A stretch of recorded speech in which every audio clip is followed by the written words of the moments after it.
Welcome to our Hey, how you very, doing? very special Valentine's Day show. Yes, it is. And do you have anything special planned for Valentine's? I wish I could say I had a big Valentine's Day special planned, but no, we're going to see my mother. COVID Valentine's Day is a little different than regular Valentine's Day. And I've told everybody, don't give me any desserts because I love them too much and I got 18 pounds to lose. Well, that's wonderful. You know, we're going to have some very special guests this week to talk about how to maintain a long and happy marriage. And one of the couples had been married 59 years, and the other couple has been married 49 years. And Long so, time. that's nowadays that's considered like an eternity. Oh, yeah.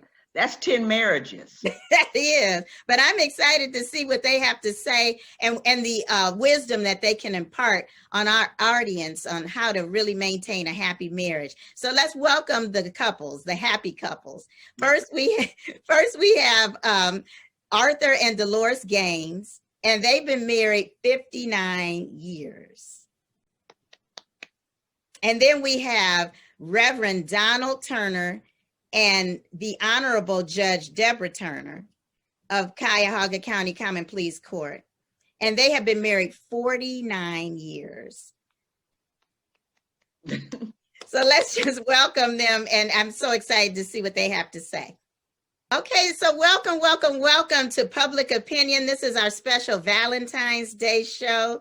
And we have Delores and Arthur Gaines, as well as Donald and the Honorable Judge Deborah Turner. And we're so excited to have you all impart words of wisdom. And so let's get started and look at our public opinion question for the week. How have you maintained, or how do you maintain a happy and long marriage? So we're going to hear first from Mr. and Mrs. Gaines. So I'm going to let you all go ahead and answer that question. Okay, how we do it, love is in the mix, as well as a devotion to one another. And when we got married, I took it that we were a team, that we would do everything together and make decisions based on that. And then it evolves to a higher level, patience and devotion to one another. I agree with my husband. You have to start out loving each other. You have to be committed to each other, and you have to be honest with each other, no matter what it is. And you have to communicate, and you have to set aside time for each other. I think all those things are important. And that's what we did. And you must remember, when we got married, couples wasn't eager to separate. They got married for it to last. You made that commitment, and you stuck with that commitment through hell or high water. You just stayed together. And most of the time, I think it works out. It's almost like you have a cold and you say, oh, I'm not going to go to work. But you go to work and you forget about the cold. Well, in a marriage, you may have an argument, you may have a disagreement, but if you kind of walk away from it and come back, it all settles out. And if you're committed to this person that you love, and you must be committed, it will work out. And we're committed to being together no matter what. Yeah, I took my marriage vows very seriously, and that I would be devoted as a team, love, honor, and obey, in sickness and in health. And I found that to be like a contract with one another, that we would stick to it. And we also have God in our lives. We believe in the Lord, and He's in our lives, and He rules our lives. And we go to Him in a lot of things. We pray together. We go to church together. Matter of fact, when you see one, you must always see the other. Okay? Thank you so much. That was beautiful. Very, very beautiful. And now we're going to hear from Donald and Deborah, and I'm going to give you the 2 minutes to answer that question as well. Go ahead. Well, first of all, we were friends, before we come together. We were friends. We used to walk together, talk together all the time. We were in high school, our summer of our junior year, and I was going to say in the relationship, it's more about giving than taking, and sharing and all everything. We share everything, and it's very all the things that the Gaines said. Those are so true. And the middle strand of this braid is the Lord being in the center of our lives, and that's what keeps us braided together and bonded together. And I agree with Brother and Sister Gaines with regards to commitment and communication. Communication is so important. If you have a breakdown in communication, then you lose the understanding of each other. What you thought you had, you no longer have. And so you have to keep the avenues of communication open at all times. Even though sometimes it may be difficult to do that, you still must do that so that you can talk things out, work things out in order that you can keep moving forward.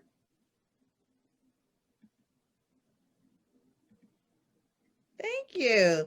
Now, Vanetta, you can come and join us again. That was beautiful. And, you know, I like how you all talked about God and the spirituality of it all.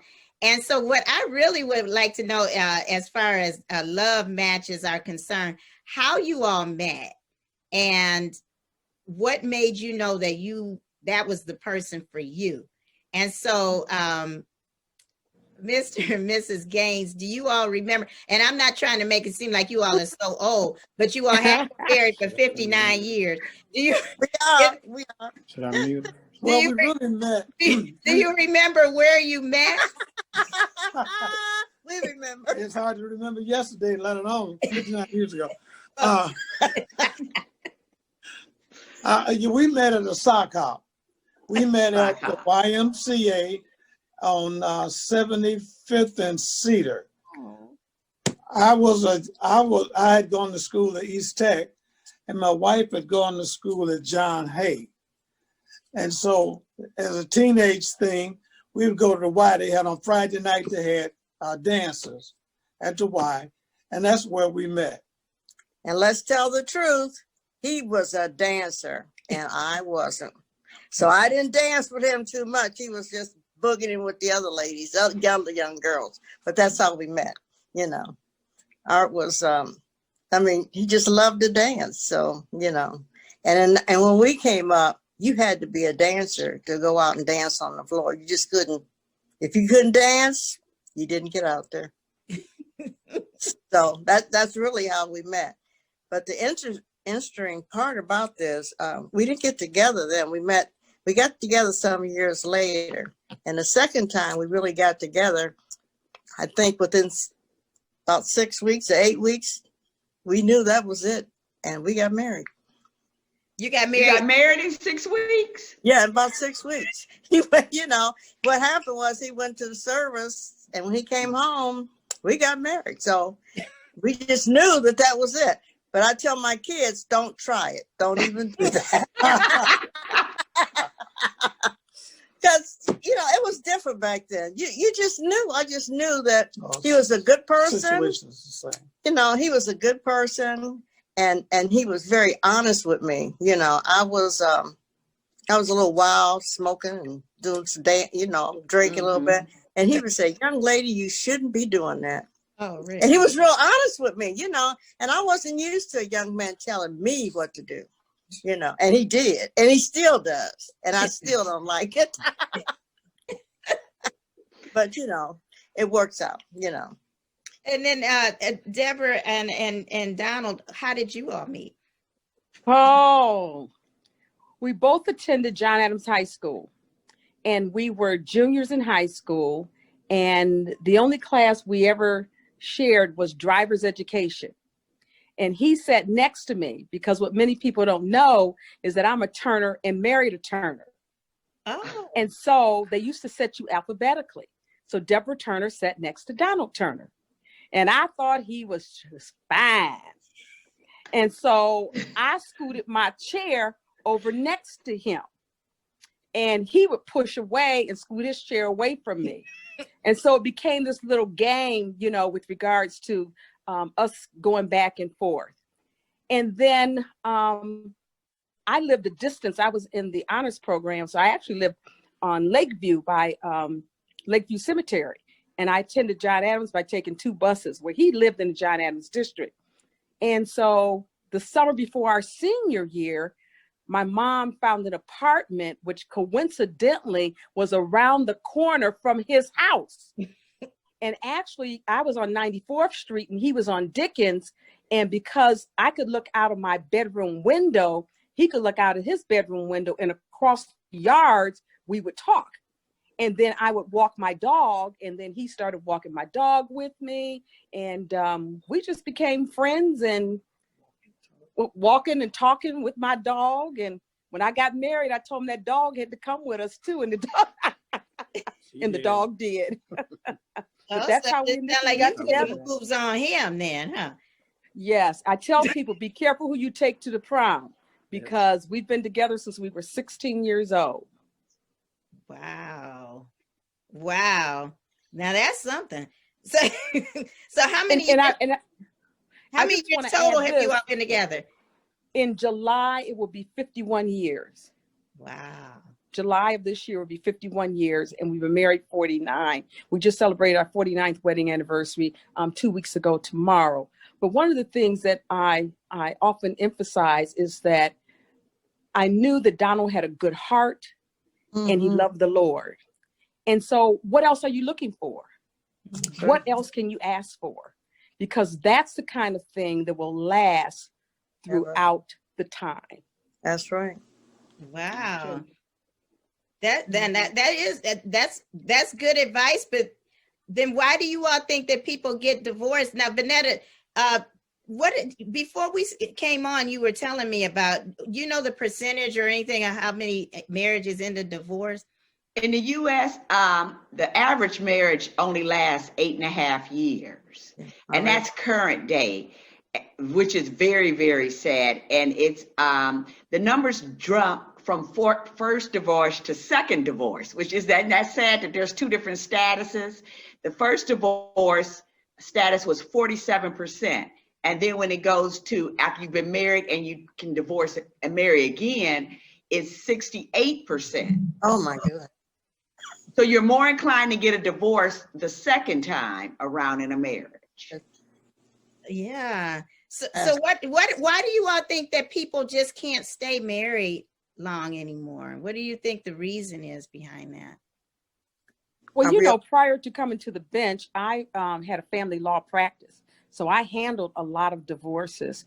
And one of the things I used to always say to my clients is, you really got to look at yourself. You've got to see, first of all, you have to understand that when you come together, those are 2 different personalities trying to come together under the same roof. And so therefore, you have to also understand that you cannot change anyone.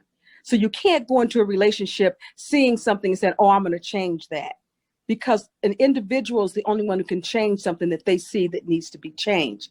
So if you don't like something you see in the other person, that tells you need to leave them alone, because it's just not going to work. And people are not willing to stay in for the work. Marriage is work, and people don't want to work. And the other thing I often say is that, when we first got together, like I said, I thought he was fine. Well, and you have that little, every time he says something, you're like, well, that fades. And people think when that fades, then it's over. But you just have to go deeper, because that part does fade. But there's more to it. There has to be more to it. And you have to be willing to dig deep to get to the more to it, so that you can truly find what you have and get to a place where we are in our life. And that's when the commitment and the love, all the things that have been mentioned, have to take place. And the sharing, not being dominant, one dominant over the other, but to come together and sharing each other's ideas, opinions, and say, well, what do you think about this? What do you think about that? Asking questions, answering the questions. And like you said, going deeper than just in the ha part of the relationship. And then sometimes there's going to be anger. we got to learn how to have forgiveness when we are angry, and not. Lord, the scripture tells us not to go to bed when you're angry. Don't let the sun come down on it in anger. So you try to come together to make amends, to make, to come to that final suggestion or agreement on things, and not just go to your corner and I go to my corner, but we got to come back and meet in the middle. And that's the commitment and the sharing and all those things. Now, Mr. and Mrs. Gaines, what suggestions would you have for people when they do have problems or encounter struggles? What kind of advice would you give them to get through that? Well, you go first. Well, I think you need to be patient with one another. Sometimes you have to step back and think about the situation. And then, if it takes a little time, then you come back together and you try to iron out the differences or whatever. Sometimes anger comes up because one does something and disregard the other. Because early on in our marriage, it's hard to balance your wife with your friends. Mm-hmm. It's very hard to do that, The fellas I used to hang with wanted to go out. When I was married, I had to stay at home. So then on the other end, they wanted to go to football games and stuff. My wife didn't care for football games. So, you got to learn to juggle and be committed to your mate. Yeah. You have to seriously think about things before you do. And then if you do make mistakes, and you can think about it again and say, well, I'm sorry, I shouldn't have done that. Right. I didn't consider you at all, or whatever. You have to talk things out. Early on, there's always some distraction coming up. And especially in our age, there used to be a saying that says, about the 7-year itch. The grass is always greener on the other side of the fence. Yeah. So you have to stay and look at your own grass and not worry about your neighbors. As you find out, it's burnt too. I agree with Deb. I agree though with Deb.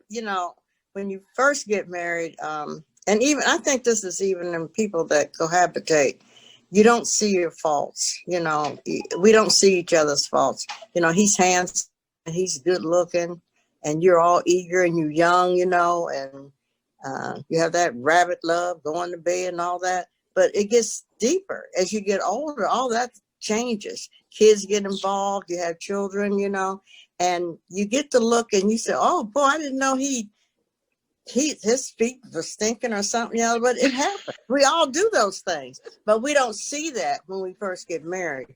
No. We don't see our faults. Those faults are there, but we don't see them.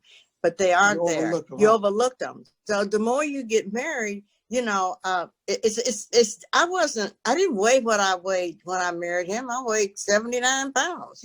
You get older, you gain weight, your hair gets gray or falls out, but you have that commitment. Your husband or your wives, when you look at them, you don't even see that. You see them as your loved one, as your partner. You don't see that that they old, but you don't see that because you're committed to them. You know that, and they know it. And you have to understand that that's going to happen. You're going to change, and he's going to change, and all this is going to happen. But I think sometimes younger couples are not committed to that. They don't go through that. When something comes up, they're ready to throw up their hands. Mm-hmm. Marriage is like a big party. We have a great big reception. Everybody comes and we party. But then after the party and everybody goes home, you have to settle into what you're going to do with this. Then you have children. And we have always agreed too. We agree on our children. If one comes to me, hey, what did your dad say? We're not going to split it, and they know that, You have to agree on them. I might tell him now, you side with me. That's I'm not married to my daughter. I'm not married to my son. I'm married to him. So we come together in decisions with our children. And sometimes that separates people in their marriage. They run to mama or they run to dad and they give in. You can't do that. You have to be consistent in what you do and what you think. And why I'm saying this, I remember Deb and Donald when they first came to Avon. There's a young couple, you know. Remember Debbie? And it's good to see people. And I read somewhere the people that are in Christ and in the church tend to stay married longer than others that are not. Right. Well, do you think part of why people get divorced though is because it's easier to get a divorce these days? Mm-hmm. Easier how? Through the court system. I mean, it's not as much stigma on it as it had been. I think 50, that's the 60. word. Well, in our youth, they didn't have that no fault thing. It came about, Right, I that's don't what I was know. going to say. Mm-hmm. Right. And they can, a husband and wife can come together, sit at the table and say, well, this is what we're going to do. And that's virtually it. But you had to go through, jump through a lot of hoops before to get divorced. Yeah, maybe that's it. But they made it easier. And there was I think a that's stigma. true. You just didn't want to be labeled as a divorcee. Back in my day, you know, you just didn't. You wanted your marriage to last. So you think people don't feel that way anymore because No. they just see so many people who get divorced? Hey, And for a lot Deborah, of when you people, had your practice, did you find that people were getting divorced who hadn't even No. been married that long? Yes, I had quite a few marriages like that. You know, I agree with Delores. You know, people get married, they have these grand, you know, weddings and receptions. And then once all the fanfare is over, they think it's going to be just like that. And when they find that it's not, you know, 6-7 months later, they're talking about, this is not what I thought it was. And I'm throwing in the towel. This is it. I'm done. That's right. And I just do also- think no fault. Go ahead. I do think No. no faults have contributed to the increase in that because it does make it easier. I do think that we have that is no longer it's no longer not a good thing to be divorced. You know, the stigma attached to it is no longer there. You know, and so I think that has also helped to increase divorces. Right, it makes it an easier route. I also think it's the company you keep, just like how we tell our children that most of my friends are married and they're still married. And I do believe that marriages help support other marriages. I agree. Yeah, I agree. with that because I agree Vanetta with and I that. have been friends for how long? We've been friends now, Vanetta. 28 years. It's been 28 years.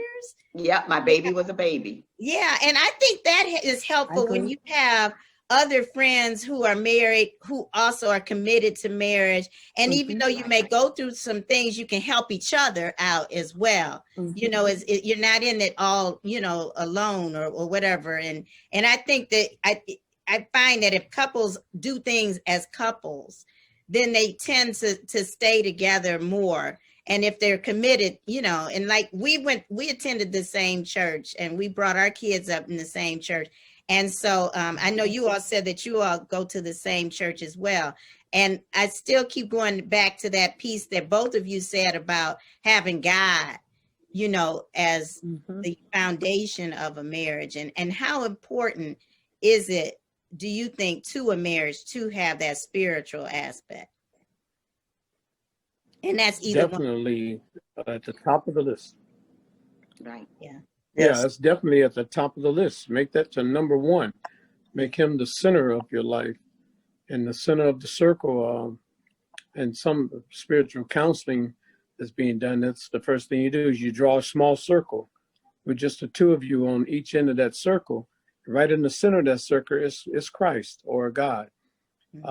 And then the next circle you draw, then it's your children or immediate family. Then the next circle you draw is your outward friends, neighbors, and things like that. And as the circle get bigger, those are further away from the center. And you just have to not let what outside your circle dictate to what goes on inside your circle. That's good. Which is distractions, like Arthur said, there are distractions that take place. You can't let those distractions come into your center circle. And the other thing I think is real important is people have to learn to keep things about your marriage inside of your marriage. Amen. And I say that because, and I even told my kids this, be careful what you tell me about your relationship. Because see, you tell me something that I don't like, then I'm going to be upset about that. Right. And I'm not sleeping with that person. And so next thing you know, you all back together, you all are good, and I'm still mad. And I still, and I'm going to harbor whatever you told me. And so you have to make sure that you keep things within your relationship. You have to be very careful about taking things outside of your relationship. I just think that's so important. I agree with you. And when I got married, we've been married 35. When I got married, I never forget the pastor turned to the congregation and he said, and you were at my wedding, Mr. and Mrs. Gaines. I don't know if you remember that. He said, you all remember. We were.